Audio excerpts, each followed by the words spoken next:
आज के लेक्चर में हम देखेंगे close cycle OTC system. Previous lecture में हमने देखा था ओपन साइकिल ओटीसी सिस्टम।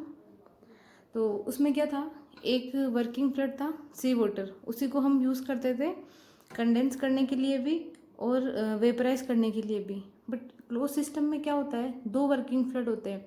एक तो सी वाटर होता है और दूसरा ऐसा फ्लड होता है जिसका बॉइलिंग पॉइंट लो होता है। क्या होता है, जिसका बॉइलिंग पॉइंट लो होगा। इस टाइप का वर्किंग फ्लड हम यूज़ में लेंगे। तो इसके लिए हम अमोनिया यूज़ में ले सकते हैं, प्रोपिन यूज़ में ले सकते हैं, क्लोरोफ्लोरोकार्बन या हाइड्रोक्लोरोफ्लोरोकार्बन भी यूज़ में ले सकते हैं, पर हम जनरली अमोनिया को ही यूज़ करते हैं। तो अमोनिया को ही क्यों यूज़ किया जाता है, इसके पीछे कुछ इसकी क्वालिटीज़ होती है, जैसे कि सुपीरियर ट्रांसपोर्ट प्रॉपर्टीज़ होती है इसकी, इजीली अवेलेबल होता है, इसकी कॉस्ट भी कम होती है, बॉइलिंग पॉइंट कम होता है। बट क्या होता है, ये टॉक्सिक होता है और फ्लेमेबल होता है।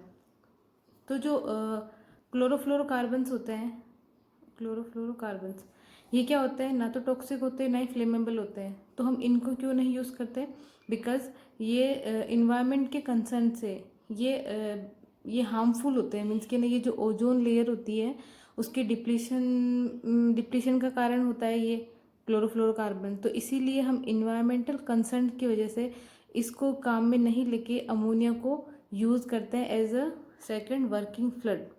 तो ये सारे रीजंस हैं कि हमने अमोनिया को ही क्यों यूज़ किया वर्किंग फ्लड के लिए। तो अब हम देखते हैं इसकी वर्किंग कैसे होती है क्लोज साइकिल पावर प्लांट की। तो इसमें क्या होता है कि जैसे अब हम इसकी वर्किंग देखेंगे, तो ये इसका वर्किंग डायग्राम दे रखा है।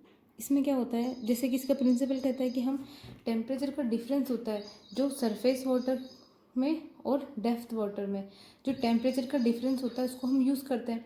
मीन्स सरफेस का जो वोम गर्म सी वाटर होगा, सरफेस का गर्म पानी होगा, उसको हम यूज़ करेंगे ये जो अमोनिया है हमारा वर्किंग फ्लड के, अमोनिया उसको गर्म करने के लिए या वेपराइज करने के लिए, उसको स्टीम में कन्वर्ट करने के लिए।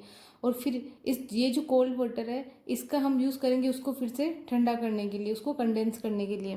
तो इसकी वर्किंग साइकिल कैसे चलती है, जैसे ये वर्किंग फ्लड है, ये हमने इवेपोरेटर में डाल दिया, तो यहाँ से क्या करेंगे, पंप के थ्रू सरफेस का जो वार्म वाटर है उसको हम इवेपोरेटर में डालेंगे। तो इसकी हीट लेके, इसकी हीट से अमोनिया जो होगा सेकेंड वर्किंग फ्लड है वो क्या करेगा, वेपर में कन्वर्ट हो जाता है। उस वेपर को हम आगे टरबाइन पे एक्सपांड करते हैं, जहाँ से क्या करेगा, वो टरबाइन को रोटेट करवाएगा। उस टरबाइन के रोटेशन से जनरेटर कपल्ड है, तो ये क्या करेगा, इसकी मैकेनिकल एनर्जी को इलेक्ट्रिक एनर्जी में कन्वर्ट कर देगा। यहाँ से जो वेपराइज अमोनिया है उसको हम कंडेंसर में भेजते हैं। कंडेंसर क्या करता है, अमोनिया को वेपर फॉर्म से फिर से लिक्विड फॉर्म में कन्वर्ट कर देगा।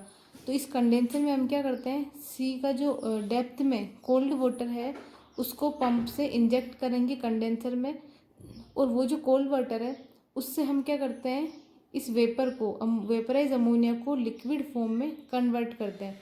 तो इस कोल्ड वाटर से हमने इसको कन्वर्ट कर लिया, फिर से ये जो कोल्ड वाटर था उसको हम सी में रिलीज़ कर देते हैं, और जो अमोनिया यहाँ पे लिक्विड फॉर्म में कन्वर्ट हो जाएगा उसको हम अगेन फिर से वेपर इवोपरेटर में इंजेक्ट कर देते हैं। तो इस तरह से ये एक वर्किंग फ्लड जो है अमोनिया, उसकी एक क्लोज साइकिल हो जाती है। तो इसलिए हम इसको क्लोज साइकिल ओटीसी सिस्टम कहते हैं। तो ये जो ओपन साइकिल ओटीसी सिस्टम है उससे इतना ही डिफरेंस इसमें कि इसमें हम जो वर्किंग फ्लड है वो दूसरा यूज़ में ले रहे हैं, सिर्फ सी वाटर को ही हम यूज़ नहीं कर रहे हैं as a working fluid. Sea water सिर्फ दो काम के लिए यूज़ में हो रहा है, एक तो उसको हीट मतलब वेपर में कन्वर्ट करने के लिए, और सेकंड काम फिर से इसको वेपर से लिक्विड में कन्वर्ट करने के लिए हम भी सी वाटर का यूज़ कर रहे हैं। तो इस तरह से ये इसकी वर्किंग है क्लोज साइकिल ओटीसी सिस्टम।